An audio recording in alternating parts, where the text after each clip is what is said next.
Hi, Dawn. Hi, Pamela. So we just did a previous video, and in that previous video, we were talking about the purpose of the heart lines and our love lines. And I was wondering if we could talk to this time about some of the tangible behaviors of what those love lines look like in the real world. Like, how do people act when they have these different heart lines? Okay. I'm going to share the examples so we can see them. And I'm going to zoom in so we can see it more specifically. This is the hermit. We're going to start with the hermit because it is the one that I see the most. When I was teaching classes last decade, weekly, I was teaching classes weekly, and every class had hermits. It was the only one where every class had the only heartline type that showed up in every single class was hermit. So for me, it's the most common. So for example, somebody with this heartline type, it's short because short heartlines do not pass this imaginary dotted line between the index finger and the middle finger. So it stays to the inside side of that imaginary dotted line. Short has to do with being self-focused. There are two of them, the passionate and the hermit are both short heartlines. The other two heartlines are long. They have to do with being focused on other people's needs first, emotional needs first. So the hermit is self-focused, meaning the hermit is super, super capable of determining what they want. They know they have permission because they're selfish enough in a very positive way, to know what it is that they want. Hermits, because they also are straight heartline types, are cautious and reserved about sharing their feelings. So they tend to take action. They tend to, and this is one of your heartline types, so I'm sure if you have examples, we'd love to hear them. They tend to observe what's going on, know what they want, and then just go do it. Right? Oh, yeah. You do that? Yes, we've been in that conversation recently about your life. Yes. Just do things on your own because they're also very self-contained.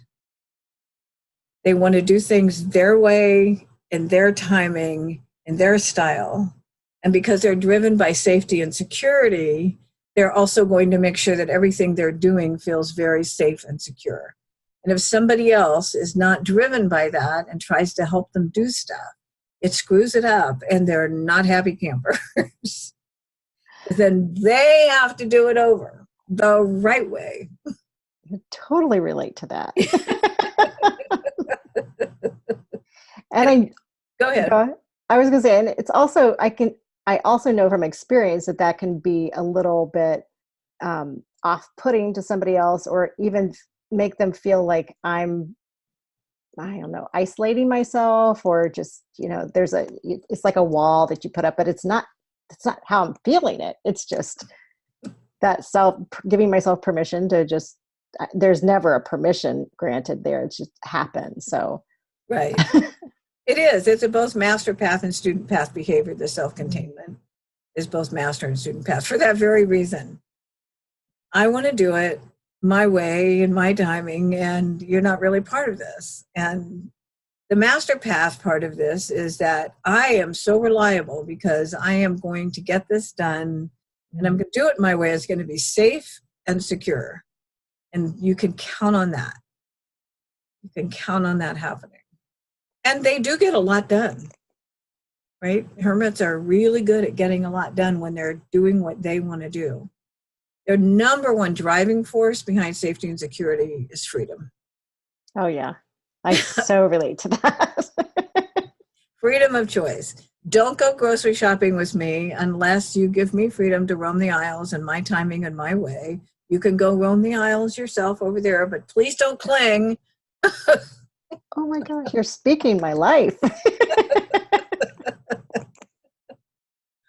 Yeah, they resist clinging. That's one of their, like, Mm. get away from me, clinging. Ah, awful. You can't deal with it. Oh, that's so They true. create, but they don't tend to communicate how they feel. And one of the assumptions with hermits is you should just know. It should be so obvious to you that you're invading my space. Go away, and they don't want to tell you. Because we're just putting out the aura of leave me alone, right? Right. Exactly.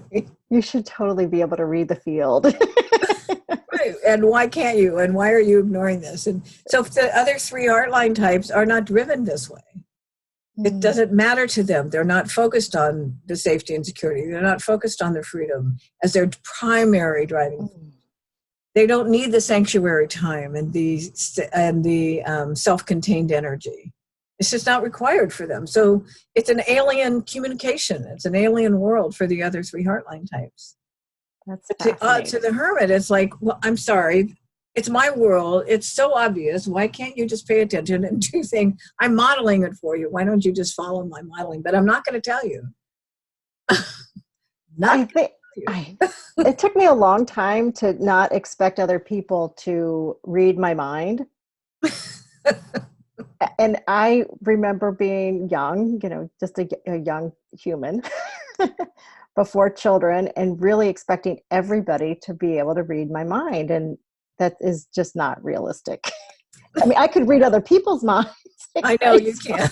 I just assumed everybody could do it. And I also can, as you're talking about the hermit, I'm realizing that maybe that's a piece of that. Like I intuitively feel safe doing things, and I don't need a lot of other people projecting what safety looks like for them either. So I think I've already got it figured out.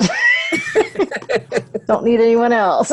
So yeah, this is great. This is a great conversation. Yeah, and that's a very hermity thing. Very, very hermity thing. So that's a brief conversation about hermits, very significant characteristics. Now we're going to look at another heartline type, which is the complete opposite of this, which is the big heart, which is long and curvy. These, as I shared in the first video, these are the heart lines that I see the most from people who self-select to have readings or attend classes. So the big heart goes all the way over to the index finger. It passes the imaginary dotted line between the two fingers. So it's considered long and it's curvy. Nice. In complete opposition to the hermit, the big heart wants to share feelings and is very focused on other people's needs first, where the hermit is very self-focused, the big heart is other-focused. Where the hermit is cautious and reserved about sharing feelings, the big heart just wants to talk feelings all the time. Complete opposites. And they look completely the opposite from each other. So the big heart, which you do not have, you have three heartline types, but this is one you do not have. The big heart's number one driving force is connection. They want to be connected. They want intimate conversations. They want to know how people feel. They share their own feelings. They want to connect at a feeling level. This is very important for people with big hearts. Everything less than that is either boring or yucky to a big heart, and they will do their best to engage in a feeling conversation. And if other people don't bite, then they'll just move on to somebody who will, if they're like at a social event, right?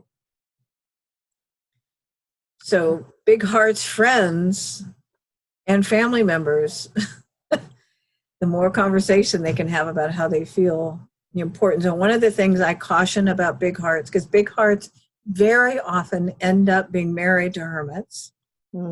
Very, very common experience. And they're never going to have their connection desires met with a hermit partner. So it's really important that they have good friends outside the relationship with whom they can have these deep feeling conversations to satisfy that internal need, or clients with whom they can do that or whatever, but to not expect it or try to pull it out of their partner with hermit heart lines. Mm. It's a very common combination in marriages. I've seen it so many times. I can see that. I definitely can see that that would be a challenge, and what great advice to get that need met somewhere else, so you're not placing that expectation, especially on a hermit. Like, there's no way a hermit would even like, respond to that. I They would love that. resist it because it'll feel clingy. Yeah. Oh, absolutely. Yeah. Yes. Do not cling to me, the hermit says. So the big heart has this of all, it's the longest heart line because it's so curvy and long. It goes all the way across the hand. It's got, the thing about the heart lines is the length of it tells you how much time you spend in it. So the big heart is the longest heart line, so you spend the most time in your feeling. The hermit is the shorter, so you're spending the least amount of time in your feelings. Complete opposites, right? So the big heart is the one that would throw the surprise birthday party, or wants everybody to come over to their house for the holiday, and would spend on the / master path and student path preparing most of the food, because food is a great way to show caring and nurturing to other people. Oh, this We all know how makes much you sense do now. not like to cook, and you do not have a big heart. So all is coming together now. I mean, and I've known this for years. Like, I have, we've been friends for so long. This conversation is still enlightening. So Yes, I I know. appreciate it. It is, isn't it? Yeah. Wow. So preparing food, throwing birthday parties, taking food to neighbors, organizing the potluck for the neighborhood or the church, right? This would be like a very big heart thing to do. Oh, that's so good. Good to know that there's people out there who love that too, Right. They do. They totally love that. It's not you, but they totally love that. And another thing that matters to the big hearts, for example, in a social situation, because they love social situations, they love social situations because they get to have a lot of different feeling conversations with different people, a whole variety, a whole expanded variety, is that they will make sure that the people who need to meet each other meet. As a great hostess or host, big hearts are great at hostessing and hosting. It matters to them that all the neighbors have met each other, right? Or all the people in this particular group have connected and met each other. They're great networking people from that perspective. Oh, that's awesome. And I have a question that's coming up in me with right now. It's related, but I'm curious about those two heart lines, the hermit and then the big heart. Would you say that the hermit is more of an introvert and the big heart's an extrovert, or does it not relate Yes, at all? I would exactly say that. Okay. I would exactly say that. Good to know. Yeah. And the other thing that matters to a big heart is that they need to give. It's a long heart line, so it's focused on taking care of other people's needs first. So they need to give to other people. They need to, and often demonstrated by food or showing up at the hospital for somebody, or buying flowers, or finding, a card, or driving people places, or whatever it is. But they show love by giving. This is very important for them. Their biggest student path challenge is receiving. Wow. Because it feels so selfish. They're so focused on giving, it feels so selfish to receive. Wow. Now, imagine if you were highly gifted and you needed to receive compliments and you had a big heart. How hard would it be to take in the compliments? Because it would be too selfish and too, quote, egotistical to take in the compliments and receive acknowledgement that you're highly gifted on the student path. So that's a good question. So does the big heart actually need that kind of feedback or not? Yes. They Yes, do need it. because here's what happens. Mm, When they give and give and give and nobody's, quote, giving back to them, right. they get really pissed off And resentful, maybe. and resentful, and they burn out from overgiving. Mm, And then they can get into the I'm never giving to anybody else again state for about 20 minutes or an hour or a day. And what happens is people volunteer to help them with something. mm, Can I help you clear the table? No, I've got it. Can I help you with the dishes? No, I've got it. And so people stop asking mm. because every time they ask, they're told no. And they stop asking. So then the big heart's going, well, how come nobody ever volunteers to help me? Because I totally see that. It's Yeah. crazy making. So receiving is the most important thing for a big heart to work on, learning how to receive. And starting with compliments is my recommendation because it's pretty non-invasive to be able to say thank you to a compliment and stop talking and not deflect it back to somebody else or make it about somebody else or change the topic altogether, which is a very common process. Wow. Wow. And I see that in other people.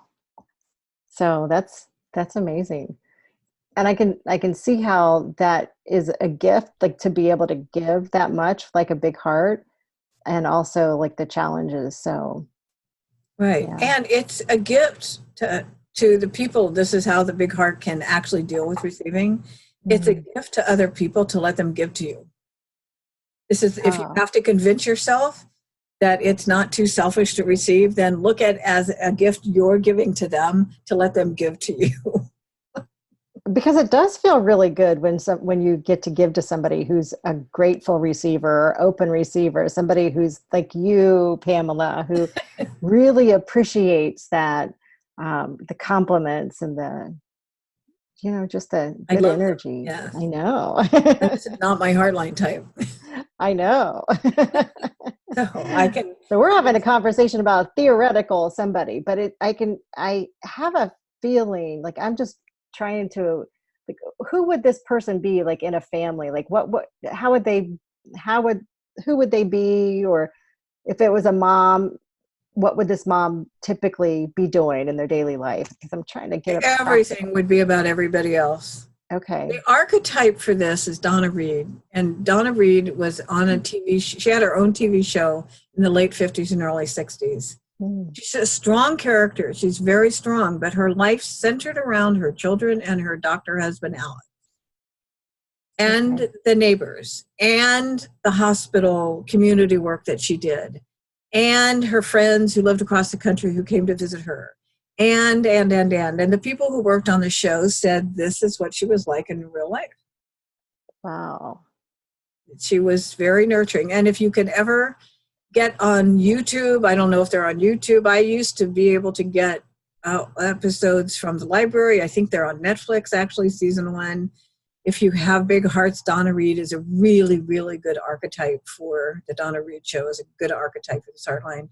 Also, the best movie example of this, because I watch a ton of movies and I have a whole list of movies in my book of the examples from movies and TV shows, the characters who play the big heart. The best example is Meryl Streep in, I have to come up with the name, I think I know which one you're when she talking has about. cancer. Oh, different one. Hmm. Yeah, she can play all 4 heartline types. She's very good. So she's not like an archetype for this heartline in her movies. Right. Where Betty White on designing on the not designing women, designing women, also all of those 4 women each has one of these archetypes. And all of a sudden these names are just escaping me. But the gal who plays the receptionist is the big heart Okay. in Designing Women. And whatever that show was that Betty White was on, Golden Girls. the Golden Girls, she plays the big heart in that. Okay. So those are different kinds of examples of big heart that you can see. The reruns of Golden Girls are on TV. all the time right now. Yeah. Those are, watching other people do this sometimes really helps. If you pay attention, you can really see. So getting this list of movies, if you're a movie watcher, and some of the TV programs. I don't watch TV now, so I don't have current examples except for This Is Us. The husband, the main character from the first 2 seasons, I don't know what happened in season 3 or 4, but his character, Jack, from the first 2 seasons is very much a big heart. Good to know. Yeah. Anything else about the big heart line that you want to share before we move on to the next one? We're going to move on to the romantic idealist, which is this hand. See how straight this is? I do. It goes all the way across the hand. It's straight and goes all the way over to the index finger. But it's straight. I didn't draw it very straight, but it is a straight line. This is my heart line type. I have this on both hands. So because it's straight, it's reserved and cautious about sharing feelings. And because it's long, it's focused on other people's needs first. This heart line type is the most challenged to communicate how they feel. Hermits can communicate how they feel because they know how they feel because it's a short heart line and they're connected to their feeling. The romantic idealist has to take into consideration, because being considerate is their number 1 driving force. Being considerate, both definitions of being considerate and thoughtful, as well as considering and weighing things. In order to communicate their feelings, they're going to take care of other people's needs first. And they need time because of that cautious and reserved side of getting connected with how they feel.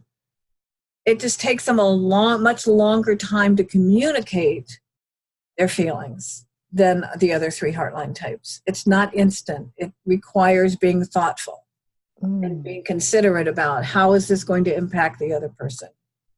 I'm just also going to say, because we haven't said this yet, this is only 1 line in the hands. This is not everything about who you are. Right. Only 1 line in the hands, because I have these heartline types on both hands, but I also can be more direct and open about sharing my feelings because I have other hand markings that are more designed for that. But I know, I can feel when I am in this reserved and cautious place and wanting to take care of others' needs and not be hurting them in some way, being very considerate for them, that it takes me a lot of time. What gets challenged often is, and I've fortunately have created relationships with people like you and other people who have cultivated the solution, is to say, when I'm dealing with a feeling thing, I need some space and some time. So just like, I may be silent for a while. Can you just let me be in silence while I'm getting connected with how I feel and how I want to communicate it?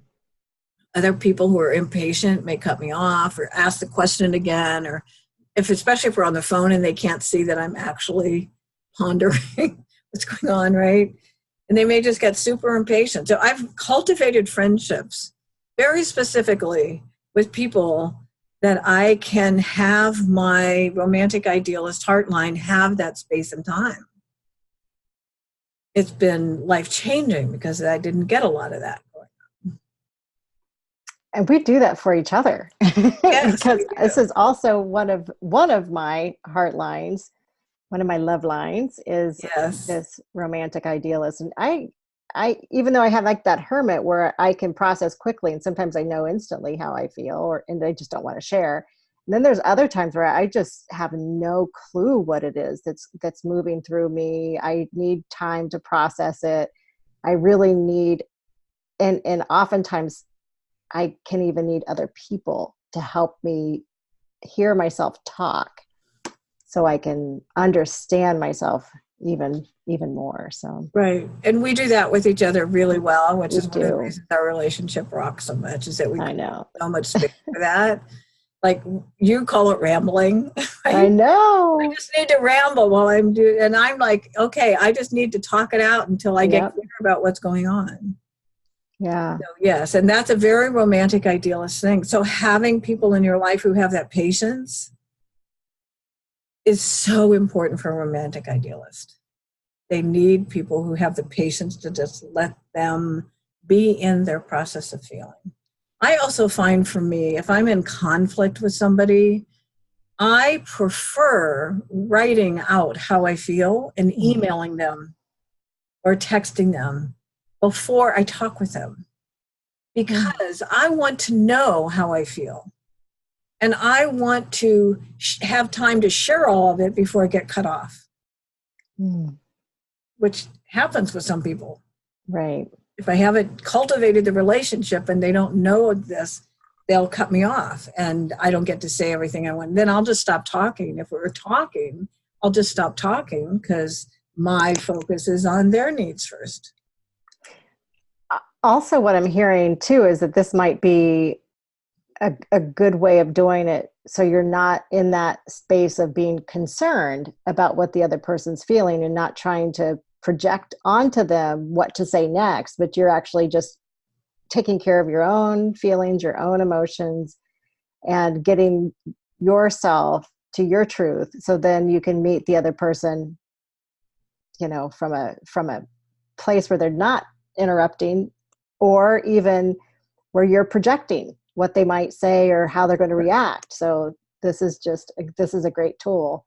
It is. And thank you for saying that, because that's exactly what is going on. I want to communicate my full body of feeling without the other person's, without having to take care of them. Right? Yeah. Like that's how I get everything out. And so this is why I wanted to read. I've been writing since I was a kid. I've loved writing since I was a kid. And I used to write really long letters to people before there was the internet. Right? And I loved it. And I would share a lot of my feelings, but it was through writing.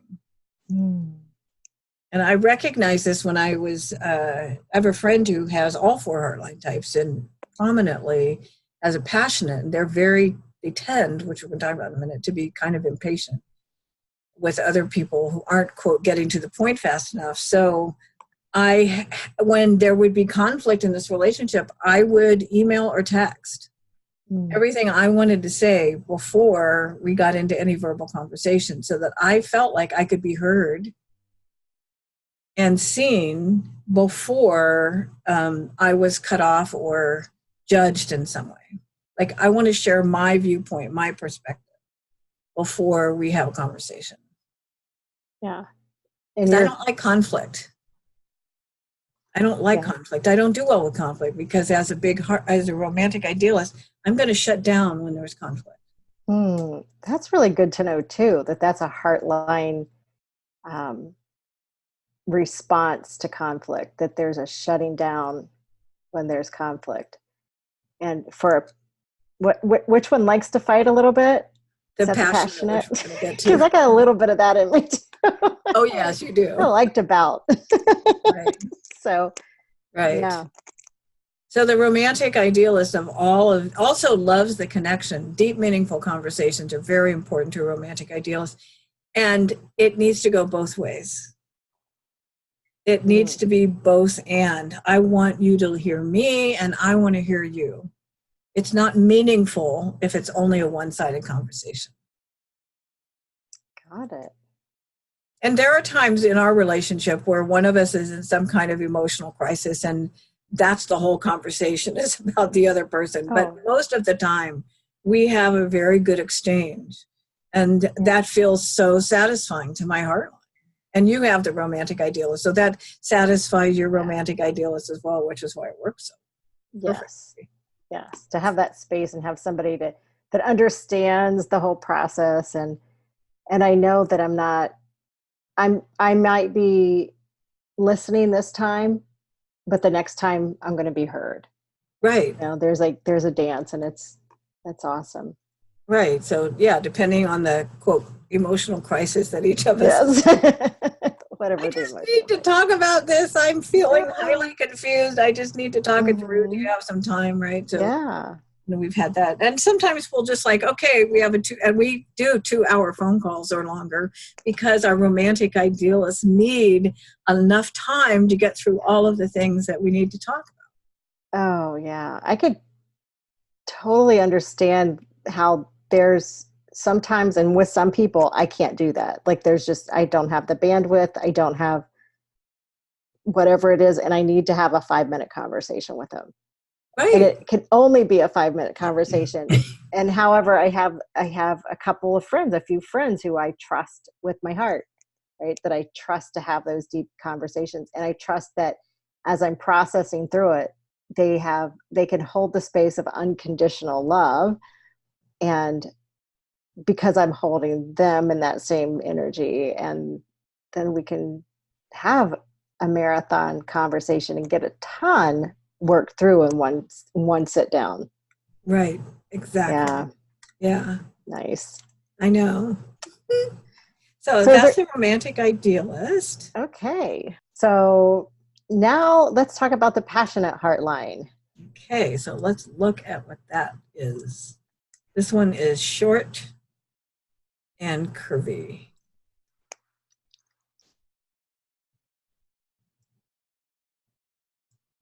Zooming in so we can see it a little bit better. This one, like all of them, starts underneath the pinky, but this one curves dramatically up to the middle finger. And see how dramatic a curve that is? This is one of the words that describes passionate is drama. And you can remember that because the curve is so dramatic. Got it. And you have one of these. This is the third of your 3 heartline types. So you have a passionate, a hermit, and a romantic idealist. Passionates are short, as they end up the middle finger, so they're very self-focused. And they're curvy, so they need to express how they feel. And of all of the 4 heartline types, they're the most connected to expressing their feelings immediately. Like right now. Like right now. I want what I want, and I want it now, is the tagline for the passionate heartline type. Completely the opposite, as we saw from the romantic idealist, that's long and straight. So these 2 heartline types are opposite. They do end up in relationship together. The reason I don't see it as much is because there aren't as many people with passionate heartlines on the planet, just in general. And romantic idealists are less common also than the hermits and the big hearts, at least for the self-selected people who come to have readings or 10 classes. Right. So the passionate is the one that can easily and quickly identify what they want. And it's a fire heartline, so taking action is very much an passionate style. But they also will talk about it, unlike the hermit that will take action, but usually non-verbally. The passionate wants to talk about it. Got and it. sometimes dramatically, like little fights or big fights, or temper tantrums, or just wanting to be dramatic. I was just thinking when you were saying this, I was thinking about, like, is this like the toddler? Is this the 2-year-old that wants what they want right now, and they're so connected to what they want and they just want it? But that's what it feels like, that complete connection to what they want without the conditioning that tells them that they can't have it or tells them that they have to wait. It's just right there. Like, yeah, why do I have to wait? What's the point of that? It makes no sense, right? Fire doesn't go, I wonder if I'm going to jump to the next bush. I think I'm going to ponder that. No, the fire just goes. It's like, there's no thinking about it. Oh, that's funny. Yeah. So just that, it's just that spontaneity, that capacity to just be so present in the moment and not at all concerned about future consequences, which has both master and student path aspects to it. Yes, I think I've lived that as well. I'm sure you have. So there's the ability to just take risks and try stuff and be spontaneous in the moment and do stuff. Right? So I'm hearing you say that where the hermit might take action and based on safety, that this passionate heartline will take action and doesn't really concern themselves with safety. Would that be true? Right. Yes. Oh yeah. That would not be something to take into account unless they also had a hermit. Got it. Right? So yeah, I can see myself moving back and forth between those two because I'm happy with the full spectrum of that, taking action, sometimes from safety and sometimes from just needing to do it right now and wanting what I want right now. Yeah. Right. So exactly. So it's, of course there are going to be all these other dependent factors, but this is the archetype of passionate heartline. So a lot of people tag passionate as being really selfish in a negative way, but their master path selfishness is they are willing to say, this is what I want.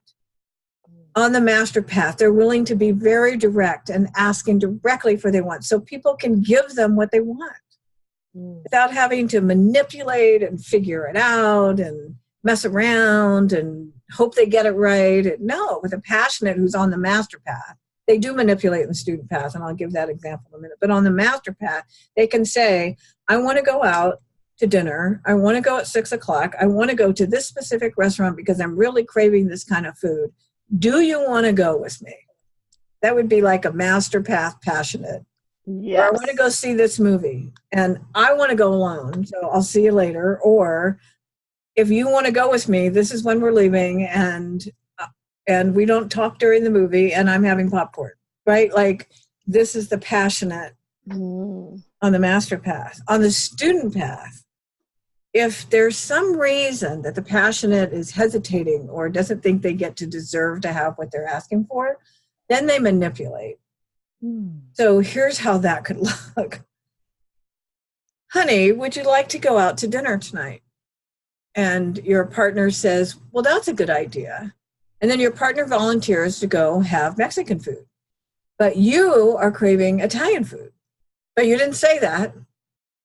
So your partner says, well, let's go to Jose's and have Mexican food. And you're saying, well, I was really kind of thinking that I wanted something else. You're still not being direct yet, right? You're still kind of manipulating. I want something else.